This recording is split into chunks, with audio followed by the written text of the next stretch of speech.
अस्सलाम वालेकुम काबिल कदर व्यूअर्स, एक खौफनाक और अफसोसनाक खबर आपको सुनाते हैं। मेट्रो बस जो सेक्रेटेरिएट से सदर को जाती है रहमानाबाद के मकाम पर, इसमें आग लग गई और आग भी खौफनाक किस्म की भड़क उठी। दोस्तों, हर तरफ शोले ही शोले और धुआं ही धुआं।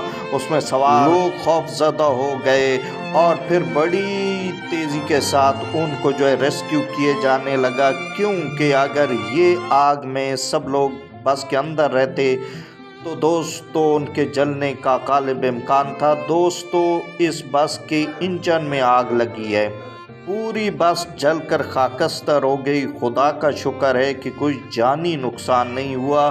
बस स्टेशन को भी रेस्क्यू 1122 वालों ने बचा लिया। उसकी जो आग लगी हुई थी उसको कूल डाउन किया गया।